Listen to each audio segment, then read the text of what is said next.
So I'm going to share that I think the program we're going to talk about today, and we don't do a lot of program product talk on Ron Siegel Radio. Yeah, unless you need a loan, you don't even want to talk about this stuff. But we're going to do it today. We're actually going to talk about the reverse mortgage today. And I'm going to share, it's probably my second most favorite loan product available. My favorite loan product available is the VA loan, because the men and women who are entitled to that have served our country. We appreciate them, and they deserve every. I laugh at agents or sellers when they say, "Well, I don't want to do a VA loan because they don't have any skin in the game." They put their life on the line. That's the skin in the game that they have. So we thank them, especially during Military Appreciation Month. So VA loan in my book, number one. But for our seniors, the reverse mortgage is a biggie. And today I want to chat with Jay Kaplan about myths and realities of the reverse mortgage. So we're going to go over, and Jay Kaplan is doing reverse mortgages since it was not a good product. Right? I mean, in the mid 80s, it was not a good product. No, but I was not doing them then. Okay. But you knew about them. Yeah. Yeah. So stayed away, and now he's come into the world where something when it's a bad product, and there's not too. I've said this many times, Jade. I think that generally there's not really been too many bad loan products on the market. There's been bad applications. The reverse mortgage pre-1985, I think, might have been a bad product. I think, well, it was. It was designed only for people who were desperate. And desperate people do desperate things. Yeah, and they got to stay in their home. That is, until the value of until the amount or the balance of their loan became higher than the value of the property. And in many cases, they were kicked out. And even if they passed away when there was a lot of equity, the heirs only got 5% of that equity. So that's where it belongs to the bank, because it might as well have. Right. Yes, that was not a good product. But now let's talk about some myths, Jay. Okay. The lender owns the home. No, that's right. Just no way. Yeah, that one doesn't take very long to even talk about, right? No, I mean, it's just a misconception. It never was the case, even when those were bad. But remember, those loans that we were talking about were only for the desperate. Those were not FHA. They were not government regulated or overseen. It was completely private. Every bank had their own version. It was a whole different atmosphere than it is, a whole different world than it is now. And, if you've listened to Ron Siegel Radio for any length of time, you know that I'm not a big fan of government regulation. But in this space, it is a great, great tool. It's very, very needed. It's important. There's a lot of protections. I think a lot of protections to protect people from themselves and their family even. Yeah. Right? I mean, because one of the more recent changes that most people did not really like, I would submit, is when you could only get a fraction of the line of credit or the proceeds initially. And I think that saved a lot of people. I think so, too. You could get a decent amount of it, believe me. You could. Yeah, but the idea of getting all of that money lump sum, what do people do? What do they do when they get a lump sum of money? They spend it, right? Or their heirs think, aha, now I can go to the bank of grandma and grandpa, and that money's gone, so they don't have access to it. Right. And they need it for their livelihood. Next myth. The borrower is restricted on how to use the loan proceeds. Nope. They can do whatever they want with it. Buy a house? Buy a house, gamble it away, which is not recommended. Help their kids get a house? They can. What a lot of people don't understand is you can buy a house with, in buying when you're purchasing. But you can also buy a second home with proceeds from the first one, the one that you're living in. And that could be a vacation home. It could be a rental home for extra income and increasing your legacy at the same time. So I've got a $1 million home right here in Orange County, which that's me. We just mentioned there's $1,031,000 is the median home price now in Orange County, California. So I've got $1 million home. I'm going to use it in round numbers. I get a reverse mortgage because it's all free and clear. get a reverse mortgage. Can I get 400,000, 500,000 out of that? Yeah. Okay, Now, so it's going to change with your age. okay. The older you are, the more you can get. But I tell people the best time to get it is at 62, the earliest that you possibly can, because even though you would get more if you waited 10 years, if you got it earlier and allowed it to build, the line of credit will build regardless of what happens to property values. Then at that 10-year period later, you'll have more spending power than if you had waited. So if I've got that free and clear property, what can I get immediate? If it's a If it's free and clear. If it's free and clear and you're looking for one of those with the line of credit, which I would recommend, okay, you would probably totally get, depending on your age, so let's just average it out, you'd probably get 550, maybe 600,000, okay? And of that, 60% of that number can be had right away. Oh, so okay. So if you get 500,000, 60% is $300,000. Yeah. So I can go and use that to buy another piece of property if I want to. Anything you want. Jay Kaplan is in the house. He is the reverse mortgage guru. We're talking today about the myths of the reverse mortgage. Myth number 3, Jay. Mm-hmm. It's only for poor people. No. In fact, it was never, this program that we're talking about now was never, ever even designed for poor people. Now, let me, as an aside, I guess today they use sidebar. That's the cool way. Sidebar, yeah. Yeah, okay. If a person is desperate and in that kind of situation, love to help them out with a reverse mortgage, okay? That's another story. But it was never designed by Congress to be for that. It was to bolster the ability to have a great and a good, solid, protected retirement. And of course, now that we're living longer and longer, me being 105, although I don't look bad for 105. Exactly. Well, you don't look good, but at 105, no. I always, when somebody says, "Boy, you look good," I said, "No, maybe better, but never good." But still, people are living longer than ever now, which means health problems are, we're getting better. It is what it is. We're getting better all the time with medicine, but we still have health problems that are going to be fed more and more by older age. So yeah, that's it. So the bottom line here, first off, if you want to buy a house and you're poor, I don't know people that have $200,000 in the bank to go buy a house, even with a reverse mortgage. Right now, you may be cash poor, you may be equity rich. Yeah. Right. There are those folks. So it can help those people that are cash poor if you're of age, but you shouldn't be in that situation anyway, because as Jay mentioned in the last segment, you might want to be looking at the reverse mortgage right when you turn when the youngest of the couple turns 62, because there's so many benefits. Now, is it right for everybody at that age? I'm not going to say yes or no, but I'm going to say for the most part, I think it probably is. But the bottom line is, I'm going to tell you what is right for every single person listening today. Getting educated, right? You should know the product, because as a liability advisor, I'm going to tell you that you need to understand where you're going, what your goal is. Do you want to have a house that you're eating dog food because you can't afford, filet or ribeye, or maybe even ground beef, right? The bottom line is it's a financial planning tool, just like you're going to have with your 401k. You're going to have a financial planner with your assets. If you have a stock account, a real estate account, crypto account, I know a gentleman, his all of his retirement is in books, right? So he's got a big collection, 7-figure value in books, right? Maybe it's in art, maybe it's in stamps, coins, whatever you have.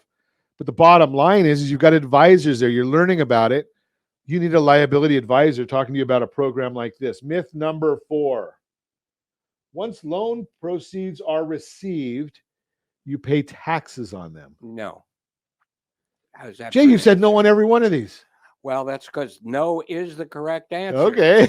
And like I was saying during our break, there are in this arena of reverse mortgages, someone, depending on the value of their home, they can get $6 million worth of non-taxable cash funds to do with what they want. So if you're even a fraction of that, go to your financial planner. If you don't have one, call Ron, of course.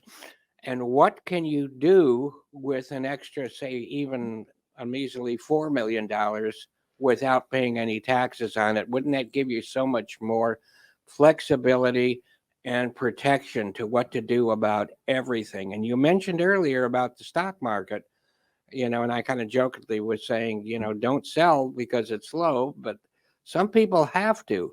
But if you have something to back up on, something to bolster those periods of time, like a reverse mortgage line of credit, you don't have to sell.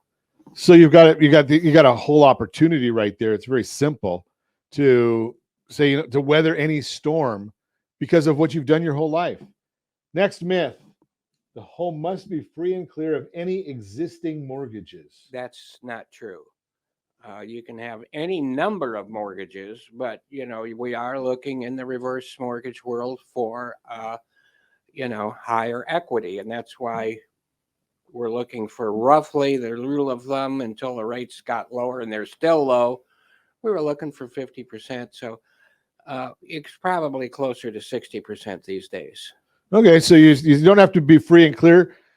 Can I buy a house with a reverse mortgage? Absolutely. And if you are of that age, I wish I were only of that age. I think it's the smartest thing to do. If you have a home with equity, my opinion is the smartest thing to do. The thing that's going to give you the most choice is a reverse mortgage. I hate that word reverse, really, but that's what it's called. And when it comes to purchase, it's the same thing. A lot of people have a lot of funds to work with because they've owned property for a while, and now there's a much higher value, but they don't have the ability to make huge payments. So you can take the proceeds from what you sold, and roughly 50-60% of the new home's value can be covered with that new reverse mortgage, the rest with the rest with the cash.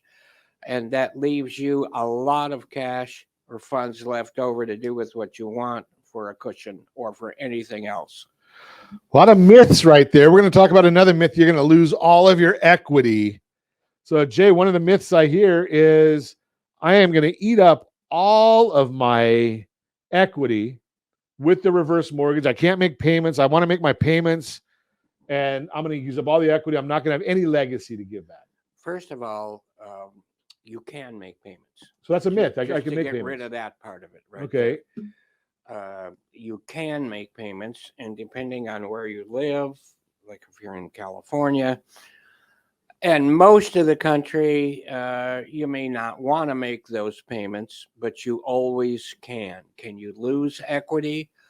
I'm sure there are some areas of the country you probably could if you lived long enough and never made any payments. But Ron, as you had said so many times here, the property values have increased, almost 6% for the last 60 some years. Right. Not to mention 18 to 30% for the last couple of years. And you're making payments in the 3s and 4s. I'm sorry, you're not making payments in the 3s and 4s and just looking at the amount of interest that's building up at 3 to 4%. And your property is increasing by 6%. I think that's average forever there. No. Are you going to lose equity? No. In those situations, no. So I don't want to say it'll never happen. It could if you're in some wild country somewhere. I don't want to badmouth any state because I don't know a lot of them that much. But there are some areas that don't appreciate the same. Well, look at Orange County just for an example. And we're going to use some of the numbers that we've already spoken about this morning, but if I look at the real estate report card, and I've got them for every county, just tell me where you're at or the zip code that you're in. And I've got a real estate report card for every one of them. So I just happen to be looking at Orange County, California. 63-year average is a 5.37% appreciation. So Jay, let's use that because I'm a simple guy. Let's see if we can go with a 5% appreciation. Okay. So we've got, just using some of the numbers we've talked about here today, I'm not going to go with $1 million property. Let's go with $1 million property. That's a good one to start with. Okay. Just because the numbers are round. So am I. Remember when I used to be round? Yeah, exactly. Yeah. So you got $1 million property. We qualified for and took out, and I'm not going into any individual. We took out a $500,000 reverse mortgage. Okay. And we've got all of that money out because sometimes we get approved for a 500,000, but our line of credit is 500,000, but we only took 100. Okay. But we took 500. We did because we had a good reason to. Good reason to. Now the property is going to appreciate. We said we're going to use that 5% number. Mm-hmm. And what is the interest roughly? I mean, just give or take. Remember, I'm a simple guy. Mm-hmm. On a $500,000 loan. Mm-hmm. Would that be 4%, 5%?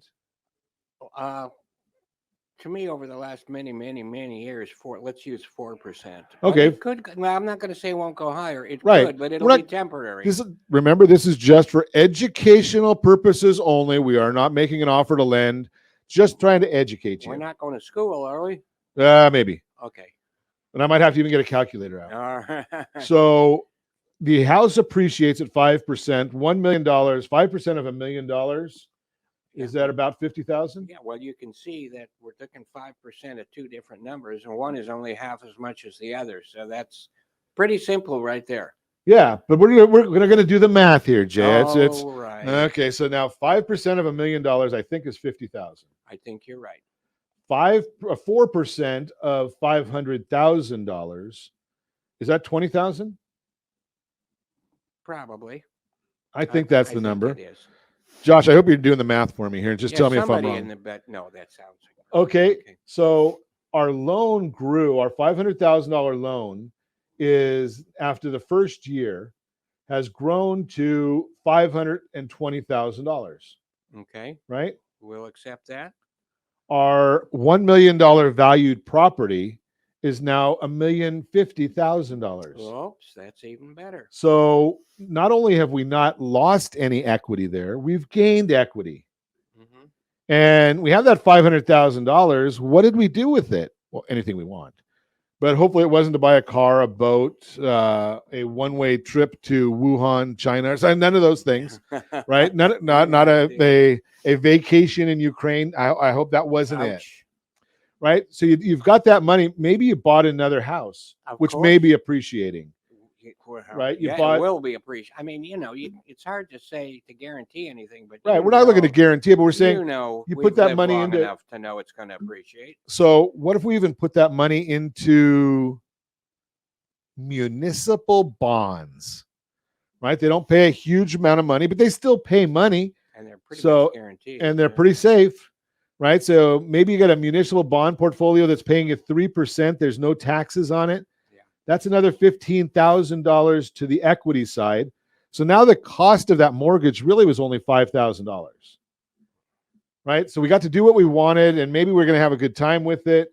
So the bottom line is that's another myth that you're going to lose the legacy money that you want to give to your kids because you got a reverse mortgage. So it's another myth. Absolutely. You're not for the most part. Now, could there be a window of time when property values drop? Yeah, there could be. It happens every 100 years, right? I mean, it happened in 29? Yeah, as I recall when I was there. Yeah, that's right. And 2008. But remember, it wasn't the real estate itself that caused that. It was the loans that were on those properties. Yeah, that became they were insolvent. The finance world did no longer trusted them, and that's what happened. Sure, real estate was still great. Exactly, and that's why the real estate values came back in a relatively short period of time. So the bottom line is you're not even using up your equity in most instances. Could it happen? Yes. Is it going to happen? Probably not in our lifetime. Yeah.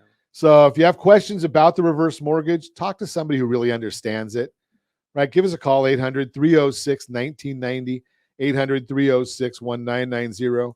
If you are a senior, call us.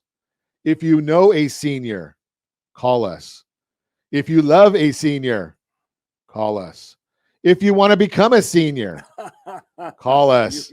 800-306-1990, 800-306-1990.